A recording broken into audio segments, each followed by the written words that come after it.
Broadcasting live from the Business RadioX studios, it's time for Women in Motion.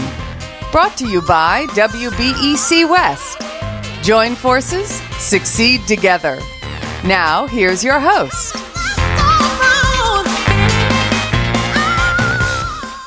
Lee Kantor here with Dr. Pamela Williamson, another episode of Women in Motion. Today, the topic is women business leading the way with their male partners. Dr. Pamela, how are you doing today? You know what? I am doing great. The weather is beautiful in Arizona. We are finally out of those 115, 116 degree weather. So life is good here. So it's a cold front in the low 100s now? It is a cold front in the low 100s. Well, I'm so excited about this topic, women that are leading their companies, but they have male partners. Tell us who we have today. Well, I'm excited today because we have two amazing women, both from different industries, but both who have been extremely successful in what they do. We have Lindsay Johnson, the founder and CEO of Fit Pro Tips, and we have Renee Miller, founder and executive creative director of the Miller Group. So welcome, ladies. Thank you. Thanks, Pamela. So I'd like to kick off with just having you share with our audience a little bit about your companies, how you started your business. And Lindsay, do you mind starting now? Absolutely. Yeah. Hello. Thank you for having me. I'm Lindsay Johnson, founder and CEO of Fit Pros. We are a workplace well-being service provider. Super quick overview. I started this company back in 2016, and that was all obviously pre-COVID. And back then we primarily serviced employers on site. So we would bring well-being services into their office, and anything from exercise classes, speaker sessions, and then also social engagement, such as cooking classes or self-defense workshops. And then when COVID hit, we had to get super creative and we went virtual. And so today we have over 200 well-being programs that engage the employees with their total holistic well-being. So we offer everything from parenting seminars to painting classes, both again, virtual and on-site. So it's a lot of fun. Wow, that's amazing. Thank you. And Renee, tell us a little bit about your business and how you started. Thanks, Pamela. So the Miller Group is a creative boutique marketing, advertising, and branding agency. We have clients who are regional, national, and international. And I started in 1990, and there were literally less than a handful of women-owned ad agencies in Southern California at the time. And I just found out recently through another organization I belong to that there are still less than 2% of all marketing, branding, and ad agencies are women-owned, which is very hard to believe. So a lot has changed and a lot hasn't changed. Now, as we get into this topic of women business leaders with male partners, can you tell us a little bit about each of your companies? And we'll start with you, Lindsay. Like, how is a male partner involved in your organization? Yeah, well, if it's okay, I'll give a little bit of background about how it got started and then when my husband joined me. So like I said, I started the company back in 2016, but that was after working in the corporate world for over a decade. And I was in marketing at an advertising agency for quite a while. So, but I was burnt out. I was overweight, I was unhealthy, and I was drinking way too much. And so, in 2013, I decided to get sober, but that was with the help of my then boyfriend, now husband, little, secret there. But then boyfriend said, if you don't realize that alcohol is not good for you, I can't be in your life.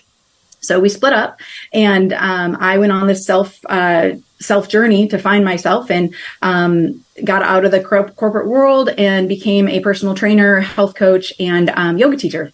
I went to India. I did my yoga teacher training certification over there, total eat, pray, love. And at that point I was 90 days sober. So my journey escalated from there. I did that for about 2 years. And then in 2015, my youngest brother died in a car accident. And it was one of those, again, life changes where I knew that I was doing things better for myself. I had gotten very healthy. I was competing in fitness competitions. And I was helping other people find their health and happiness one-on-one. But I knew there was more. I knew there was more I wanted to do. And so I put my thinking cap on and I was like, man, I remember being that unhappy person in the corporate world working. I'm sure, Renee, you know, sun up to sundown, you're working at an agency. And I was traveling so much with clients and drinking and embarrassing myself.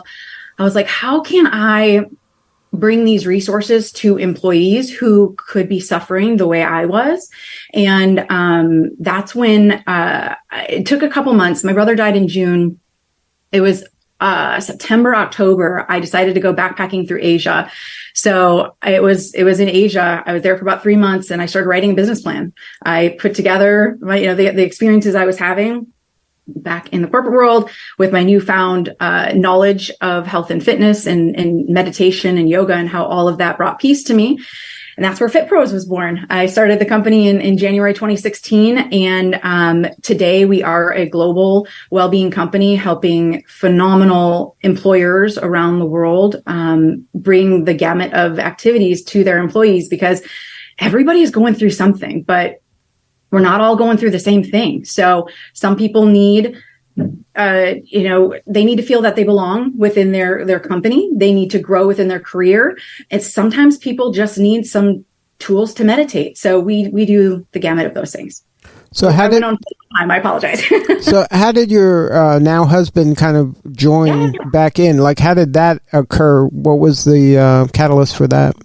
You got it. So he went off on his own venture. We were living in Silicon Valley. So he started a tech company. And it was acquired in, 2016. And, but he went off and he started, I'm not going to go too far in the details, but he started dating other people. I did not. And so I was building my company that whole time. But then in 2016, we just started talking again and having conversations of, life brings people together. His dad passed away the same time my brother passed away. And so when that happened, we just started leaning on each other, and he started helping me with the finances and a little back end operational things. And then through the years, he had the golden handcuffs with the company that he was working with for a while. And then when he was able to leave that company, he decided to come on full time with FitPros, which was actually January of this year. So all that time he was working in the background, but he's now full time, and it's a ride. We can talk more about that. Yeah, we'll definitely get into that, but I want to let's bring Renee back in. Renee, I know in your situation, you're the 100% owner of your company, but you have male partners in leadership roles. Yeah, thanks, Lee. First of all, Lindsay, great story.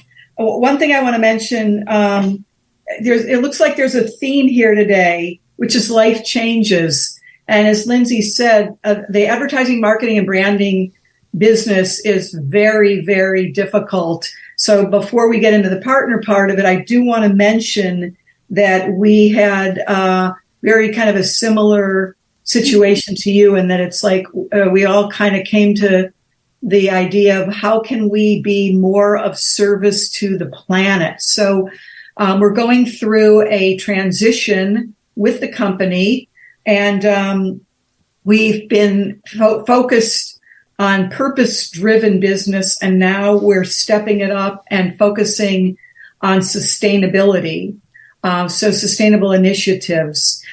Lee, to answer your question, my husband, who was a independent feature filmmaker for many years, joined the company about 10 years ago.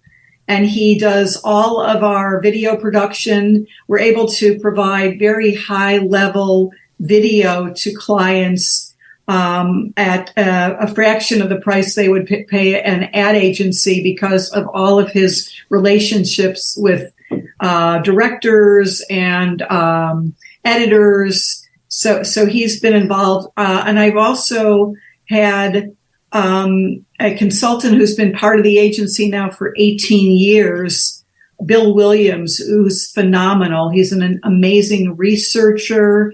He does a lot of work with strategy, and he helps with business development. One of the smartest guys I know. I do want to mention, Lee, interestingly, back in the 90s, when I started the agency, I literally had to bring with me, hire several men to come on board. And in a couple cases in particular, the clients would address their questions directly to the men in the room, even though I was the owner of the company. It was really an interesting time. Today, that I don't think that would ever happen again because a lot more women are at the helm. But it was a very strange time, and you just kind of learn to adapt to the situation. And I knew that going in, this was just something that had to be. So it's learning how, as I said, learning how to adapt to the situation. So now each of you mentioned kind of this juggling act between your home life and your work life, and the balance that you try to at least have between both of those. Each of you has a spouse involved in the organization. Can you talk a little bit about how you draw lines, or if you draw lines between work time and home time? Has that been a difficult dance? Yeah, I can start. Well, currently it's a difficult dance because I have a 6-week-old and a 2-year-old. So our house is a little chaos, with two in diapers still. But, aside from that, the way that I've built the company, we are a fully remote company, and what I don't just encourage it, it's kind of more of a mandatory that you need to take care of yourself. And so if my employees need to go get a massage during the middle of the day, I encourage them to do that. If they need to work out, if they need to, take a walk, do whatever they need to do, they're highly encouraged to do that. So in our home life, we try to do the same. With the company on our calendar, we have it blocked in on everybody's calendar called intentional hour. And so everyone blocks off no meetings during that time, no slacking anybody. And so during that intentional hour, I make sure that I exercise, as does my husband. He likes to cycle. I like to weight lift. And so we just do our own individual things. Even this morning, I made sure I did not have much time, as you can imagine, trying to get the little one off, the 2-year-old off to daycare. But I took 10 minutes and I meditated just to recenter. And so really being so intentional about the time, even when you just feel that you don't have it, is critical. Great answer. So I will say that having had the company for such a long time, there are ups and downs, and there are times when very stressful times. There are times when it's there's a lot of elation, and it definitely does seep into the personal life. We also, like Lindsay, we've become virtual since COVID. And the nice thing about that is everyone who works for us really gets to create their own hours, their own schedule. We are very empowering of people. So we don't, there's no clock punching, and everyone's accountable for their own time. So But it's definitely been a challenge. It's definitely been a challenge. Yeah. I'll add to that too. I think because both my husband and I are entrepreneurs, like we love to work. And so one thing I was recently meeting with one of my employees, and she was like, "You're supposed to be on maternity leave right now." And I was like, I love to work so much. And my husband and I talk about new ideas at breakfast, lunch, like even when we're on a date night, it's like we go through business things, and we certainly make time for family stuff. I think Renee knows it's hard to do when your work is your everything and your livelihood. But we love it so much. I guess that's what I wanted to add is it's not, I don't necessarily need the break as much as I want to make sure my employees have the break. So it's a weird balance. Yeah, you're absolutely right. I would just say one thing too is that my husband and I are very different in that he processes things. He's very even, super organized, exceedingly detail oriented, and I'm one of those like type A. Let's go after. Give me the bottom line. He'll want to tell a story about something and process. And I'm like, just tell me the bottom. He's used to that because his sister and his mom are more like me, but they're very different styles. And we always end up at the same place, but it's very different work styles. I don't know about you, Lindsay, same thing? Or? I'm sitting here nodding. Yeah, 100% the same. He's very analytical. And I think that's what makes us such a great team is I can synthesize the information and run with it, where he needs to just disseminate everything but I respect that respect and communication if we did not have those as pillars of our personal relationship and work relationship, nothing would work. It would just all fall down. I mean, we have to respect that person is so good at doing the things I'm not great at, and then vice versa. Same with parenting. We have very different parenting styles. And like even yesterday, I let the 2-year-old do something and he was like, can we not do that? I was like, you do you, I'll do me. And so That's so true. That's so true. And I also know that one more thing, Lee, I'd like to add is that when there's a production, video production, film production, live streaming, I absolutely know that he will handle everything. I don't have to jump in. In fact, one of our clients said, Renee, you don't need to be coming to these anymore. Gary's team can handle, and he got to travel all over the country for many years with this client doing a live streaming broadcast, which was great.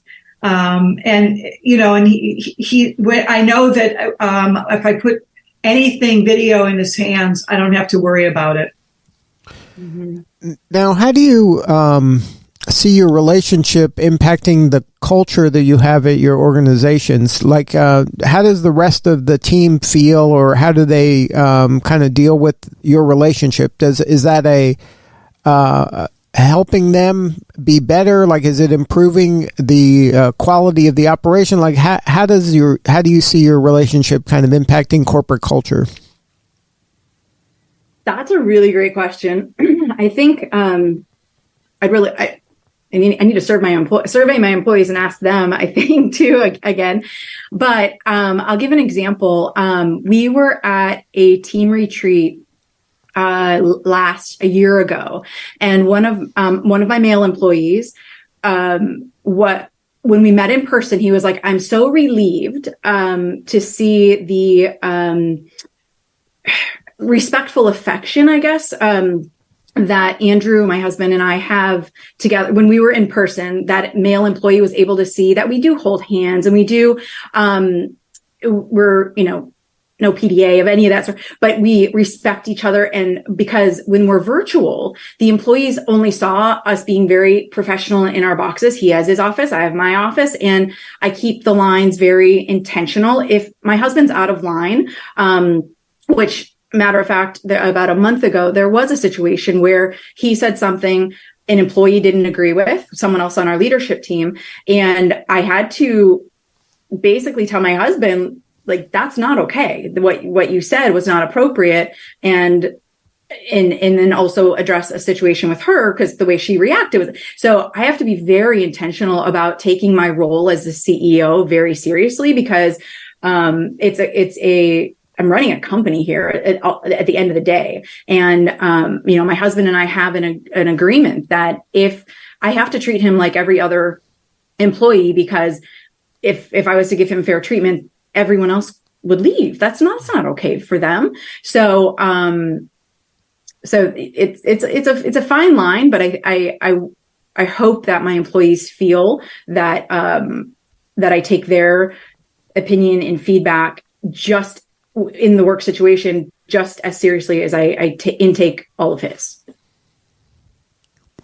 And on my end, as Lindsay said, keeping things separate, we don't make a point of announcing to people that we're married. I think, especially clients, because it's really, I find that we did that many, many years ago. We ended up having a dinner with a client and mentioned that we were married, and it was very awkward. So we really keep those roles very separate. And some people figure it out, and some people, it doesn't really, I don't make a point of letting them know, as Lindsay said, so everybody feels equal. It's a little complicated. Like on our website, we both have the same last name, obviously. And so similar to you, like I don't want to go out of our way to say it, but I also don't want to hide it either. So I'm proud of us building what we're building.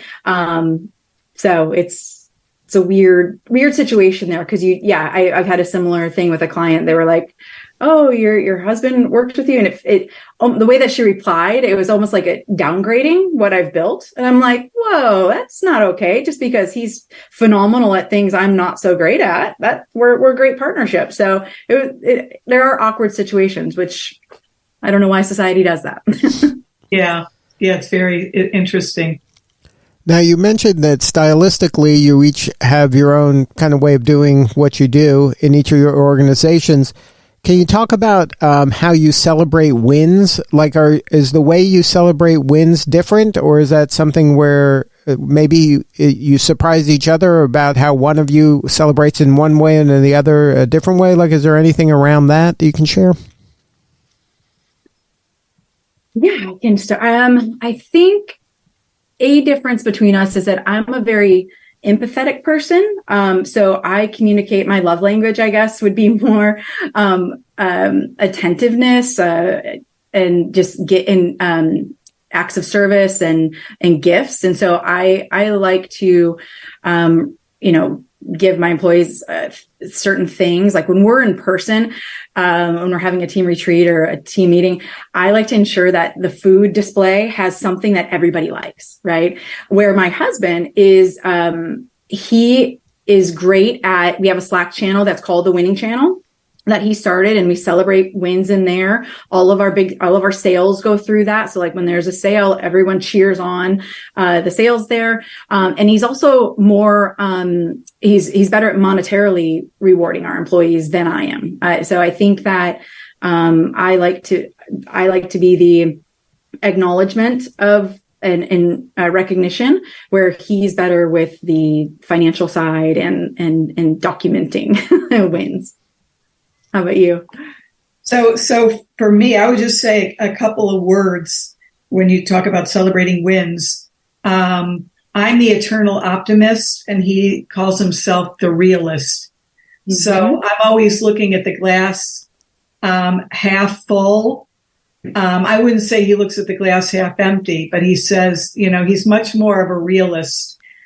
So I get, he grounds me a lot. Because I tend to look at things with rose-colored glasses. Oh, this is great. Everything is wonderful, and he's much more, realistic. Well, let's just see what happens. Let's wait and see. And I have this whole mindset. I do a lot of, as Lindsay said, I do a lot of meditating. I do yoga. I do a lot of spiritual work. I'm in a group with, in addition to WeBank, a group of very powerful women, and we feed off each other, and we get together once a week and we talk about, our wins. I do a lot of mentoring of young women. So I'm all about like really celebrating life and living big and just dreaming big. And sometimes things work out and sometimes they don't, but that's kind of my gestalt, and it's always been that way. Renee, this is the first time we've met, but I want to be friends for life. I hope so, Lindsay. Good. That sounds great. Now, can you share for the listener who is either thinking about partnering with a male partner or maybe is doing it and is struggling a little bit, is there any advice that you can share, do's and don'ts, things that are kind of must-dos or things that that are red flags that maybe you shouldn't do? Some sort of advice for that person that is at the early stages or is contemplating getting involved in having a male partner in their business? Well, I would say ensure that you have respect and good communication with your partner, because stuff's going to hit the fan. And when it does, it's hard, at least for me, to remain cool sometimes. And so often it happens when I can't remain cool, my husband does, and then vice versa. So we tend to have that really good communicate, like even nonverbal communication with each other, that we know when we need to support the other person. So I would try to ensure like those sorts of things are in place, and then boundaries. But just your knowing your personal boundaries of what you will and will not put up with, whether it's with any other employee or with your spouse, because again, things will get hard, and when they do, you probably wouldn't let a certain employee talk to you in one way. It's not okay for a partner, a spouse to talk disrespectfully. So just being aware that things are not always going to be bright and shiny, and so just having tools and resources when things are icky. That's a great answer, Lindsay. Yeah, it's I think talk things over, listen to each other, give each other feedback. It's hard sometimes. We all end up being judgmental of ourselves and of our employees, of our spouses. So it's really being aware. I know sometimes it's like I'm off to the races and my head is just chatting away, and it's like, whoops, I gotta just be aware, be grounded, and see when I get like that. I've got to just detach, and that's, as Lindsay said, it's a challenge. Like marriage, it's always work too, because especially right now, I'm 6 weeks off of having a baby. I'm very hormonal. And so we'll be in the kitchen and my husband will say something and I just start fuming right now. And I have to check myself. I have to, just say, I can't do this right now. We'll pick this back up later. And he might not always like that response either, but sometimes you just have to tune back into yourself, because it's easy to get frustrated. So how do you break ties?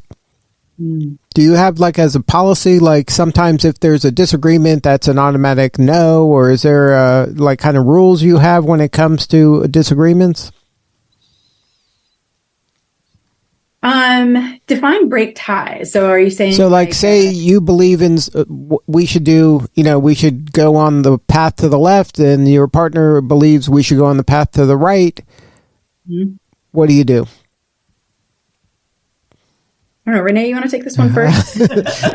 Well, I can honestly say that we revisit, and one of us ultimately compromises. I can be exceedingly stubborn, and that can be to my detriment. So I have to be aware when that happens, to be more open, because sounder minds prevail, and I don't always take advice. So it's like eventually I listen, but it does take some time. And we'll always go back to the table, with an issue. We never leave it hanging, and we'll listen to each other, and one of us will say, okay, you're right. And we'll move it forward. Mm-hmm.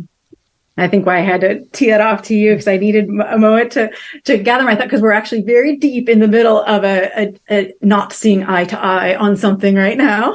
So as I was getting ready this morning, I thought, okay, what I'm going to do, which I often do or try to do, is put time on the calendar. And before I have that meeting with him, just like I would with a leader or, someone that was anyone else, I would come in with an agenda. And so I need to do my research, because with your partner, it's really easy to just, especially similar to you, Renee, I'm like A-type. So I just want to that. So I need to go in with this agenda saying, here's the data as to why my way could work this. And he, because he's so analytical, he already has the data already done on why his way will work. And so, that's what I need to do even later today is do my research on why my way, I believe, would work better. And then, be respectful with his calendar and not just ambush him in the kitchen. And be respectful in my tone, because that's a big one for me is my tone fluctuates a lot, if you can't tell. And I need to ensure I am giving him the respect I would everybody else.